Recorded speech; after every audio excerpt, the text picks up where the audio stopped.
When a person, of any age, is struggling with mental health issues, they may prefer to keep it private, anticipating that it could be regarded as a sign of weakness, potentially threatening their future choices, friendships and quality of life. They may adopt a stiff upper lip, not wanting to disclose how vulnerable or fragile they're actually feeling.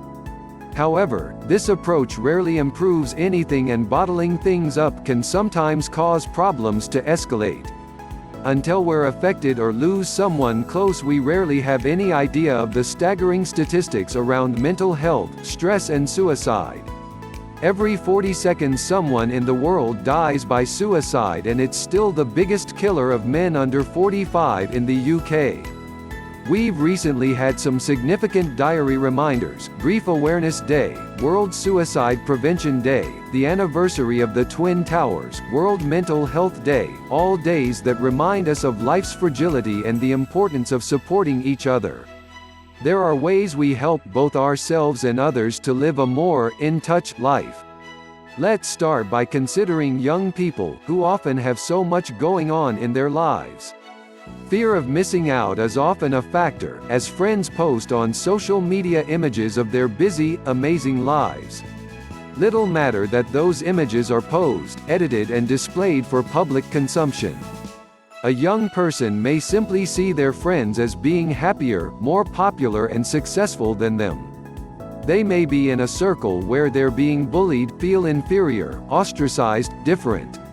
They may be struggling with their sexuality, identity, concerned about what their future choices and options could be.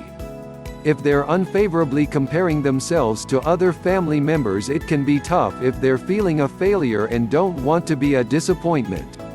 Some bad behavior may be part of the job description for being a teenager, but nonetheless, it's important to keep in touch with their lives. Pay attention. Is the young person behaving differently? Is there a change in their attitude? Have they become angry, moody, silent? Are they going out less often, spending more time in their room? Sometimes young people don't want to worry, upset or disappoint their nearest and dearest.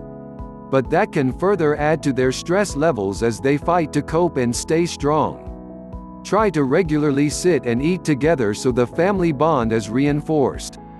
Also, it provides the opportunity to notice if something is off, if their appetite has changed, if they've become withdrawn or unhappy. Treat each as an individual and do things separately rather than always with the kids. Respect their uniqueness. That way you support them in developing and becoming their own person. Teach them to practice gratitude. Cultivate the habit of being thankful for at least 3 things each day. Someone giving them a compliment, the fact that there's running water, they've food on the table can be a start. Ensure there are opportunities for light conversations, rather than sit-down, more formal ones. Chatting whilst you're cooking or driving can good times for "you seem a little quieter recently" type conversations.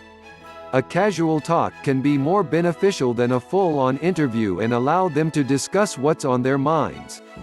Provide space for them to speak with freedom. It can be tempting to finish their sentences or second-guess what they're thinking, but even companionable silence can sometimes be fine when it allows time for reflection and processing what's happening internally. Praise them for the things they do well and include some of those activities in family time so they receive regular confidence boosts. It's good to let them share their enthusiasm with the rest of the family. Remind them that failure's okay. It's important to test their limits and move out of their comfort zone. But doing so means risking failure, that not everything will be a win or work out as hoped, even after much effort and commitment. Failure can be part of the light and shade in life. Learning to cope with setbacks and rejection teaches resilience. Getting up again is an important lesson for adult life. Encourage them to give back. Volunteering and focusing on something else, like an animal sanctuary or visiting an elderly neighbor, can be ways to extend their world, learn empathy and see the bigger picture. Have a chat with their teacher to discuss how things are going at school or college. Has their behavior changed? Is there any cause for concern? Sometimes a red flag can be if your child suddenly immerses themselves in their work, so avoiding socializing and becoming detached from their previous friendship groups. And don't regard seeing your family doctor or therapist as a failure. Doing so can provide valuable guidance and be the first step on their road to recovery.